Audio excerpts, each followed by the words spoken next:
सुजाता सुबह सुबह चाय पी रही थी, तभी उसकी बड़ी बहू काजल का आना होता है। अरे बहू सुन, कल गोपाल को देखने लड़के वाले आने वाले हैं, तो तू कल की तैयारी कर ले। कुछ अच्छा सा बना लियो ताकि वो खुश हो जाए। जी माँ जी, आप जो कहेंगी मैं वो सब बना दूंगी। वैसे वही लोग आ रहे हैं ना जिस लड़की की आपने अभी मुझे फोटो दिखाई थी? हाँ, अरे क्या नाम था, दीपा, उसकी ही बात कर रही हूँ मैं। लड़की तो अच्छी है, बस वो क्या है ना, अच्छा खासा पैसा मिल जाए तो मैं तो कल के कल ही रिश्ता पक्का कर दूंगी गोपाल का। अब अगले ही दिन सुजाता के बेटे गोपाल को देखने के लिए लड़की वालों का आना होता है।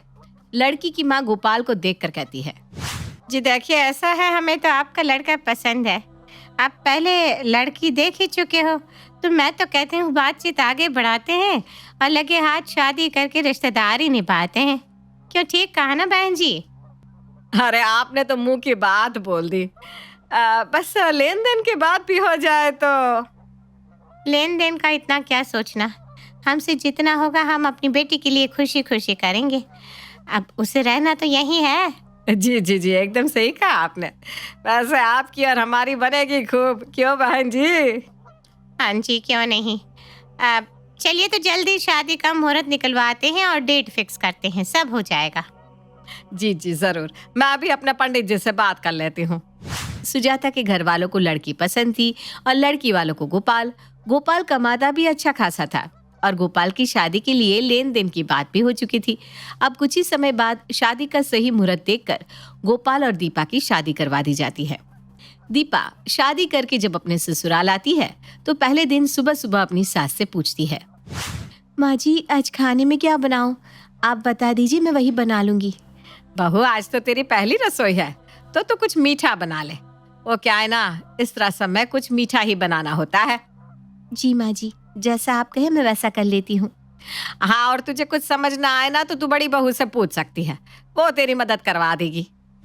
दीपा भी धीरे धीरे अपने ससुराल वालों को और वहाँ के तौर तरीकों को समझ रही थी और ऐसे ही सब कुछ अच्छा चल रहा था। एक रोज सुजाता की पड़ोसन रज्जू का सुजाता के घर आना होता है। अरे सुजाता, अब तो बस तुझे आराम ही आराम है। शाम की समय क्या मजे में हाथ में चाय का कप लिए बैठी है तू, एकदम सांस लग रही है अब। अरे राजू, हाँ बैठ जा, तेरे लिए भी चाय मंगवाती हूँ। ए बहू, एक कप चाय तो ले आना। सुजाता की छोटी बहू रज्जू के लिए चाय लेकर आती है। जब वो चाय लेकर आती है तो रज्जू कहती है, क्या बात है सुजाता, तेरी बहू तो अभी से ही तेरे कंट्रोल में है। ये तो बहुत अच्छी बात है कि तेरी बहुएं तेरा कहना मानती है। हाँ, अब घर में सब एक साथ रहेंगे तो एक दूसरे की बातें तो सुननी ही पड़ेगी, ये तो तू भी जानती है। हाँ, घर के लोगों को एक साथ लेकर चलना ना बहुत मुश्किल है, और तेरी बहुएं अगर तेरी बातें मान रही है तो यही बहुत बड़ी बात है। सुजाता और रज्जू आपस में बात कर रहे थे, तभी सुजाता के दोनों बेटे अपने महीने की सैलरी लेकर आते हैं और सुजाता को देते हुए कहते हैं, माँ ये पैसे अब आप देख लो, इसमें क्या करना है क्या नहीं, बाकी मैंने बस अपने किराए के लिए 2000 रुपये निकाल लिए हैं। अबे तेरे भी पैसे पूरे हैं ना? चल ठीक है, मैं घर का राशन शाम में ही लेकर आती हूँ। हाँ माँ, वो आपको ये कहना था कि दीपा को कुछ पैसों की ज़रूरत होगी, तो मैंने भी उसे कह दिया है कि तुम्हें पैसे माँ से ही मांगने होंगे, चाहे आप कुछ भी लाओ। ठीक है, वो सब मैं देख लूँगी। बहुओं को पैसों की ज़रूरत होगी तो मैं बिल्कुल देख लूँगी। इतना कहने के बाद सुजाता रज्जू से बातें करने लगती है। काजल दीपा को कहती है, और देवरानी जी, आप देवर जी को अपने वश करने में कामयाब नहीं हुई। लगता है आपके प्यार का कोई असर नहीं हो रहा है देवर जी पर। नहीं नहीं दीदी, ऐसी कोई बात नहीं है। वो क्या है ना, मैंने उन्हें कहा था कि कुछ पैसे मुझे दे दीजिए, तो उन्होंने बस इतना ही कहा कि पैसों का हिसाब तो माँ ही रखती हैं। अरे दीपा, कितनी मूर्ख है तू। आज ही देवर जी से कहियो कि वो तुझे पैसे दे दे, वरना तू माँ जी से ही मांग कर देख ले, पाई पाई का हिसाब मांगती है। मेरी तो जिंदगी खराब हो चुकी है, अब मैंने सोचा कि तेरी जिंदगी बर्बाद ना होने दूं। आप सही कह रही हैं दीदी, शायद मुझे अपने पति से ही पैसे मांगने चाहिए। मेरा पति तो मेरे हाथों से निकल गया, लेकिन मैं नहीं चाहती कि तू भी अब माँ जी के सामने जाकर 2-4 रुपयों की भीख मांगे। नहीं नहीं, मैं आज ही उनसे बात करती हूँ, मैं माँ जी के सामने पैसे मांगने नहीं जाऊंगी। काजल तो दीपा के कान भर रही थी ताकि घर में कलेश हो, लेकिन गोपाल भी दीपा को अच्छे से समझाता है। देखो दीपा, माँ शुरू से ही पैसे रखती आई है। अगर आज तुम्हारे आने पर मैं उनसे कोई सवाल करता हूँ तो वो तो यही कहेंगे ना कि मैं जोरू की सुन रहा हूँ। ठीक है, फिर मैं माँ जी से पैसे मांग लिया करूँगी। और अगर माँ जी ने कुछ बोला तो? अरे बिना बात क्यों बोलेंगी वो? मैं उन्हें कह दूंगा कि तुम्हें कुछ पैसे दे दे। खुश? ठीक है, मैं खुद ही माँ जी से पैसे मांग लेती हूँ। अब अगले ही दिन दीपा और काजल दोनों ही अपनी सास से पैसे मांगने जाती हैं।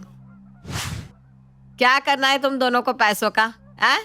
तुझे तो श्रृंगार का सामान लाना है और तुझे कपड़ों के लिए चाहिए ना पैसे, छोटी बहू? जी माँ जी, बस एक साड़ी लेनी है, उसके लिए पैसे मांग रही हूँ। ठीक है, ये ले पूरे 1000 है, 500 दोनों के। अब देख लो इतने में से क्या होगा क्या नहीं। अब अगले महीने तक कोई ज्यादा खर्चा मत मांगना मुझसे। वो क्या है ना, मुझे भी बहुत काम है, इतने पैसों में घर चला पाना मुश्किल है। अपनी माँ को पैसे देते हुए अपने कमरे से रूबी देख रही थी और वो अपनी भाभी को पैसे गिनता देख अपनी माँ के पास पहुंच जाती है। मम्मी, मुझे भी आपने इस महीने का खर्चा नहीं दिया। आप तो जानती है ना कॉलेज आने जाने में कितना किराया लग जाता है। हाँ बेटा, ये ले 1000 रुपया और ध्यान से खर्च करियो इन्हें। पता चले कि तेरे दोनों भाइयों की तनख्वाह आने से पहले ही तो पैसों को उड़ा कर बैठ जाए। अगर खत्म भी हो गई तो आप किसके लिए हो मेरी प्यारी मम्मा? देख रही है ना, माँ जी ने अपनी बेटी को 1000 दिए हैं और हमें 500। हाँ ये तो है, कोई बात नहीं, हमें भी जरूरत पड़ेगी तो हम माँ जी से फिर मांग लेंगे। इसमें सोचने वाली क्या बात है? दीपा, तू धीरे धीरे सब समझ जाएगी, अभी ना तू बहुत नादान है। अब तक तो जैसे तैसे चल रहा था, लेकिन जब एक रोज रूबी को सुजाता पैसे देने से मना करती है तो रूबी को लगने लगता है कि उसकी छोटी भाभी की वजह से उसे पैसे नहीं मिल पा रहे। ऐसे में अब रूबी अपनी माँ के पास जाती है और माँ से कहती है, मम्मी, आज पहली बार ऐसा लग रहा है कि आपकी बेटी से ज्यादा आपकी बहू इम्पोर्टेंट है आपके लिए। अरे अब क्या हुआ? देख रूबी, अगर तू पैसों की बात करने आई है ना तो मेरी बात कान खोल कर सुन ले। इस महीने घर में बहुत दिक्कत है पैसों की। आज मैंने तुझे पैसों के लिए मना क्या कर दिया? तू मुझे बहू बेटी में भेदभाव बताने आ गई। माँ, अगर ऐसा होता ना तो पूरे दिन घर में कलेश ही होता रहता, लेकिन आज तक मैंने भाभीियों की बुराई कभी नहीं की आपसे, भले ही उन्होंने आपके बारे में कितना भी कुछ गलत क्यों ना बोला हो। अरे रूबी, अच्छा चल, तुझे अगले महीने का खर्चा ज्यादा दे दूंगी, ठीक? चल अब जाकर खाना खा ले बच्चा। माँ, खर्चे के पैसे तो ठीक है, लेकिन मैं चाहती हूँ कि आप ना मेरे लिए ऊपर एक कमरा बनवा दो, अच्छा सा। नीचे शोर आता है तो मुझे दिक्कत होती है पढ़ने में, काम करने में। अरे ये तू क्या कह रही है? अभी हाथ पर इतने पैसे नहीं है, लेकिन ठीक है, मैं तेरे भाइयों से बात करूंगी। रूबी जो चाहती थी वो हो रहा था। रूबी अपनी माँ के हाथों में आने वाले महीने भर का खर्च अपने हिसाब से चलाने लगी थी। रूबी जो कहती सुजाता ना चाहते हुए भी रूबी की बात मान लेती, क्योंकि वो अपनी माँ को इमोशनल कर दिया करती थी, जिस वजह से सुजाता अपनी दोनों बहुओं को भी खर्च नहीं दे रही थी, जबकि कमाई उनके पतियों की ही थी। हालांकि काजल और दीपा को ये बात खटकने लगी कि उनके पतियों की कमाई उन्हें ही नहीं दी जा रही, और मिलती भी है तो उसके लिए उन्हें खरी खोटी सुननी पड़ती है। दीदी, ऐसे काम नहीं चलने वाला, हमें कुछ करना ही होगा। तू ठीक कह रही है दीपा, देख तू कैसे माजी सिर्फ रूबी को पैसे देती है। क्या हम लोग उनके लिए कुछ भी नहीं है? सारा दिन घर का काम धंधा करते हैं हम, और मौज हमारी ननद कर रही है। लेकिन मैं अगर माँ जी से ननद जी के बारे में कुछ भी कहती हूँ ना तो घर में कलेश हो जाएगा। उनसे कुछ कहूँगी तो भी घर में कलेश होगा। अगर हमें कुछ करना है तो हम दोनों को मिलकर ही कुछ करना होगा, वरना ननद जी की होशियारी तो साफ साफ नजर आ रही है। हाँ दीपा, तू एकदम ठीक कह रही है। देख तो कैसे कुछ ही समय में कमरा बनवा लिया, वरना हम तो कब से माँ जी को कह रहे हैं कि घर की मरम्मत करवा लो, लेकिन माँ जी है कि सुनती ही नहीं है। कुछ दिन बाद जब उनकी शादी होगी तो माँ जी की जितनी भी जमा पूंजी है बटोर कर वही ले जाएंगी। दीपा और काजल बात कर रहे थे, तभी सुजाता वहां आती है और अपनी बहू को कहती है, बहू तुम दोनों को मैं कब से आवाज लगा रही हूँ, लेकिन तुम दोनों हो के यहाँ बैठकर चुगलियां कर रही हो। यह नहीं कि बाहर आकर देख लो कि कोई आवाज लगा रहा है। जी माँ जी, कहिए ना, क्या काम है? हम वो काम को लेकर ही बातचीत कर रहे थे और कुछ नहीं। कहिए ना माँ जी, क्या काम है? हम दोनों खाना बनाने ही जा रहे थे। तुम दोनों कल कपड़ों के लिए पैसे मांग रही थी ना, उससे पहले भी तुम लोगों ने कपड़ों के लिए पैसे मांगे हैं। मैं और रूबी जाकर तुम दोनों के लिए कपड़े ले आएंगे, बस यही कहने आई थी मैं। लेकिन माँ जी, आपको हमारी पसंद नापसंद का क्या ही पता होगा। मैंने जितना कहा है ना उतना समझ लो, वरना कहीं ऐसा ना हो कि मैं जो कपड़े लेकर आऊं वो भी तुम्हें नसीब ना हो। अब सुजाता और रूबी बाजार जाते हैं और रूबी सस्ते कपड़े खरीदकर अपनी भाभीयों के लिए लेकर आती है। हालांकि काजल और दीपा ये देखकर और भी परेशान हो जाते हैं। अभी तो मैंने कमरा ही बनवाया है, अब माँ से कहूँगी एक नया और महंगा लैपटॉप ले दे और इसके बाद एक महंगा फ़ोन खरीदूंगी। लेकिन इसके लिए भी तो पैसे बचाने होंगे। ये पैसे मैं माँ को भड़का भड़का कर ही तो बचा रही हूँ। देखा दीदी, जानबूझकर ननद जी हमारे लिए ये सस्ते कपड़े लेकर आई हैं। हाँ, मैं सब देख रही हूँ। आज इन्हें आने दो, इनकी भी खबर मैं अच्छे से लेती हूँ। बहुत भरोसा है ना इन्हें अपनी माँ पर। अब देर रात काजल और दीपा अपने अपने पतियों से अपनी माँ और ननद की शिकायतें करती है। इधर गोपाल दीपा से कहता है, इतने दिनों से तो सब कुछ अच्छा ही चलता है, तो अब क्या दिक्कत होगी? माँ जो भी कर रही है सही कर रही है। देखो, मुझे माँ से कोई बहस नहीं करनी, और वो भी तुम्हारी वजह से। और आपने अपनी बहन को देखा है ना, कुछ दिन पहले ही उन्होंने कमरा बनवाया है और फिजूल खर्ची भी इतना करती है। कभी आप लोगों ने उन्हीं कुछ नहीं कहा? देखो, मैं ऑफिस से थका आ आया हूँ, मैं तुमसे बहस करना नहीं चाहता। हाँ, आप अपनी माँ और बहन के बारे में कुछ सुनना ही नहीं चाहते। आपको तो मैं ही बुरी लगती हूँ ना। जितना भी कमाते हैं अपनी माँ को दे आते हैं। कभी पूछा है कि तुम्हें किसी चीज की जरूरत भी है या नहीं? तुम्हें किसी चीज की जरूरत हुई तो क्या माँ ने तुम्हें पैसे नहीं दिए? माँ तुम्हारी और भाभी दोनों की ही जरूरतें पूरी करती है। जिस तरह आपकी आंखों पर कुछ ना देख पाने की पट्टी बंधी हुई है ना, वो जल्दी हट जाएगी, देख लेना आप।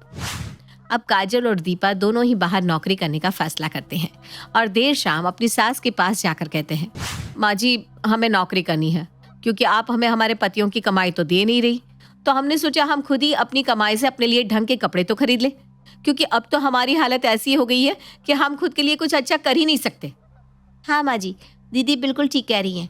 हमें बाहर जाकर नौकरी करनी है ताकि हम अपना खर्चा खुद उठा सके और हमें आपके आगे हाथ ना फैलाना पड़े। देख रही हो ना माँ, किस तरह दोनों भाभियां अब अपनी मनमानी पर उतर आई हैं। अब ये बाहर जाकर पैसे कमाएंगी तो घर का काम कौन करेगा? तुम दोनों के बीच जो खिचड़ी पक रही है ना, उसके बारे में मुझे अच्छे से पता है। तुम दोनों कहीं नहीं जा रही और जो कुछ तुम्हें इस घर में मिल रहा है उसमें ही तुम दोनों को गुजारा करना होगा। आपने बिल्कुल सही कहा मम्मी, आप दोनों कहीं नहीं जाएंगी। घर की इज्जत का सवाल है भाई। माँ जी, आप ना ये सही नहीं कर रही है। ना तो आप हमें ढंग से पैसे देती है, ना ही हम अपनी पसंद के कपड़े खरीद पाते हैं, ना ही अपनी मर्जी का कुछ कर पाते हैं। हाँ तो माँ, देखा ना, मैंने कहा था ये लोग अपनी मनमानी करना चाहते हैं और कुछ नहीं। बहू, तुम दोनों को एक बार फिर कह रही हूँ, जाकर अपने अपने कामों में लग जाओ। ऐसा ना हो कि जो पैसे मैं तुम्हें दे रही हूँ वो भी देना बंद कर दूँ। दीपा और काजल अब और भी ज्यादा परेशान हो चुकी थी और वो कुछ कर भी नहीं पा रही थी। ऐसे में अब अगली सुबह जब सुजाता उठती है तो वो देखती है किचन का दरवाजा लगा हुआ है। दोनों बहू में से कोई कहीं नजर नहीं आ रहा। दोनों के कमरों के दरवाजे भी लगे हैं। तभी सुजाता अपनी दोनों बहू को आवाज देती है, अरे दोनों के दोनों कहाँ गए? कहीं तुम दोनों को कुछ हो तो नहीं गया? सुबह के 10 बजने आए, अभी तक तुम दोनों जगी रही क्या? माँ, चिल्लाने की जरूरत नहीं है। भाभीयों ने काम न करने का मन बनाया है और तो और कह रही हैं कि वो सिर्फ अपने लिए ही खाना बनाएंगी, बाकी भैया भी भूखे गए हैं। इतनी ज्यादा मनमानी पर उतर आई है ये दोनों। आज मैं इनको पैसे देना ही बंद कर देती हूँ। आ जाएगी अकल ठिकाने। माँ, अकल तो आप इनकी बात में ठिकाने लगाना, लेकिन अभी मुझे भूख लग रही है, उसका क्या?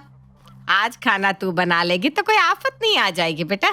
तेरी वजह से इन दोनों ने नखरे करना शुरू कर दिया। जा जाकर किचन में काम कर। लेकिन माँ, मैं काम नहीं करने वाली, मुझे खाना वाना नहीं बनाना, मुझसे नहीं होगा ये काम। देख, मुझे भूखे रहने की आदत नहीं है और अगर तूने भी खाना नहीं बनाया तो तुझे भी पैसे देना बंद कर दूंगी। अपनी माँ की बात सुनकर रूबी मन मारकर खाना बनाने जाती है। इधर सुबह से शाम हो जाती है लेकिन दीपा और काजल घर का एक काम नहीं करते। जब सुजाता के दोनों बेटे काम पर से घर लौट कर आते हैं तो सुजाता अपनी बहू की शिकायत दोनों बेटों से करती है। तभी गोपाल अपनी माँ से कहता है, माँ, आज तक मैं आपकी बात मानता आया हूँ, लेकिन आज मैं पहली बार दीपा के लिए बोल रहा हूँ। ना तो आप उन्हें पैसे देती हैं और ना ही उनके मनपसंद की चीजें ला कर देती हैं। तो क्या तू अब अपनी पत्नी के लिए माँ से बगावत करेगा? नहीं माँ, मैं आपसे लड़ने नहीं आया, ना ही मैं घर में कलेश करना चाहता हूँ। मैं तो बस इतना चाहता हूँ कि घर में सभी खुश रहें। हम दोनों भाइयों ने शुरू से आपको पैसे ला कर दिए हैं। कभी आपको ये नहीं कहा कि माँ आप सारे पैसों का हिसाब क्यों रखती हैं? हम भी तो हिसाब रख सकते हैं। देख लिया ना माँ, अब भाभीयों ने भैया को भी भड़का दिया है। अब ये आपके खिलाफ बोल रहे हैं। तू माँ के कान भरना बंद करेगी तो तेरे लिए अच्छा रहेगा। जहाँ जाएगी वहां भी आग ही लगाएगी। मुझसे तू ऊंची आवाज में बात कर रहा है और अब रूबी को भी डांट रहा है। जाओ, तुम दोनों भी अपनी बीवियों के पल्लू में बन जाओ, जाओ। काजल और दीपा का हड़ताल मिशन सक्सेसफुल होता है क्योंकि दोनों के पति दोनों को महीने के आखिर में अपनी तनख्वाह में से कुछ पैसे देने का वादा करते हैं। इधर सुजाता और रूबी ये सब देखकर हाथ मलते रह जाते हैं लेकिन कुछ नहीं कर पाते।